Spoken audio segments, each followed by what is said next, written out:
Olá, queridos irmãos, graça e paz. E seguimos para o dia 23 da nossa campanha de jejum e oração, Marcas do Servo de Deus. O texto que iremos ler está em 1 Tessalonicenses, capítulo 1, versos 1 a 10. Esses versos estarão a nortear essa próxima semana, um trecho muito interessante sobre a igreja, sobre a palavra de Deus. Diz assim a palavra do Senhor. Paulo, Silvano e Timóteo, a igreja dos Tessalonicenses em Deus Pai e no Senhor Jesus Cristo, graça e paz a vós outros.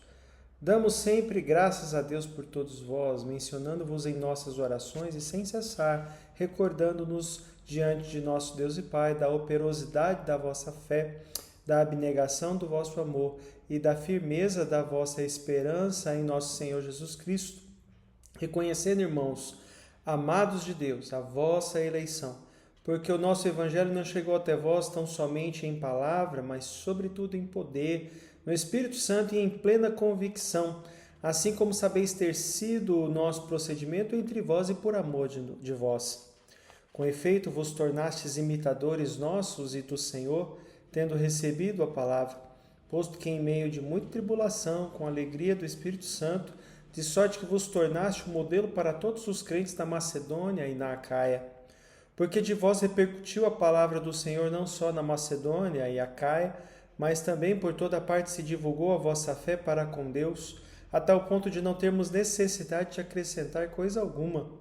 Pois eles mesmos, no tocante a nós, proclamam que repercussão teve o nosso ingresso no vosso meio, e como deixando os ídolos, vos convertestes a Deus, para servirdes o Deus vivo e verdadeiro, e para aguardardes dos céus o seu Filho, a quem ele ressuscitou dentre os mortos, Jesus, que nos livra da ira vindoura. A igreja de Tessalônica é um excelente exemplo do alcance de uma região. A primeira carta que o apóstolo Paulo escreve a ela ressalta algumas das suas qualidades que podemos aplicar em nossas vidas e em nossas igrejas, e assim também alcançarmos o nosso estado para Cristo. O livro de Atos dos Apóstolos descreve como o apóstolo Paulo chegou à cidade de Tessalônica e como começou a igreja. O que mais nos impressiona é que Paulo esteve apenas 3 sábados naquela cidade e plantou uma igreja com excelentes qualidades, conforme a gente verifica em Atos 17, versos 1 a 9. Ele mesmo fala como chegou à cidade e começou o trabalho. Porque o nosso Evangelho não chegou até vós tão somente em palavra, mas sobretudo em poder no Espírito Santo e em plena convicção, assim como sabeis ter sido o nosso procedimento entre vós e por amor de vós. 1 Tessalonicenses 1,5. Em primeiro lugar, o Evangelho de poder. Em primeiro lugar, Paulo afirma que o Evangelho não chegou ali somente em palavras, mas no poder do Espírito Santo. Creio que aqui está o ingrediente básico para que tenhamos igrejas fortes e experientes. O Evangelho de Cristo é comunicado em palavras, mas tem um poder sobrenatural. O próprio Paulo afirma que é o poder de Deus para a salvação de todo aquele que crê. Romanos capítulo 1, verso 16.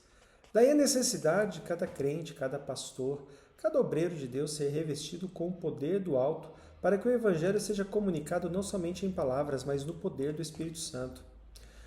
Em segundo lugar, o Evangelho firmado na palavra. Além do poder, o apóstolo Paulo afirma que o Evangelho chegou em plena convicção. Isso se refere à firmeza doutrinária.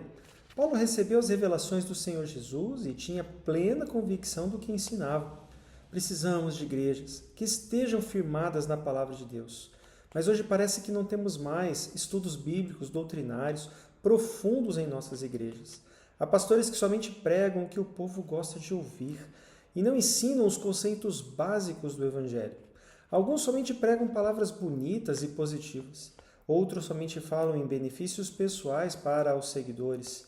É tempo de voltarmos à palavra de Deus e ensinarmos o básico do Evangelho de Cristo e darmos ao povo a base sólida da Bíblia. E, em terceiro lugar, o Evangelho com a autoridade de uma vida santa. O Evangelho chegou no poder do Espírito Santo, com plena convicção na palavra e com coerência na vida do mensageiro.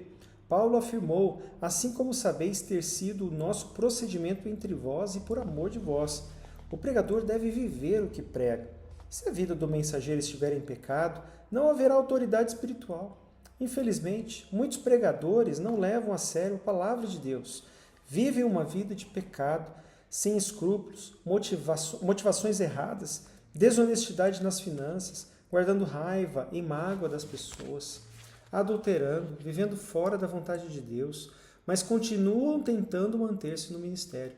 Chega um momento em que Deus diz, basta, e o pecado vem à tona. Santidade na vida do pregador é condição fundamental para que os resultados sejam alcançados. Jesus vivia o que ensinava, Paulo também e tantos outros que tiveram resultados positivos no ministério, por causa da coerência entre o que pregam e o que vivem.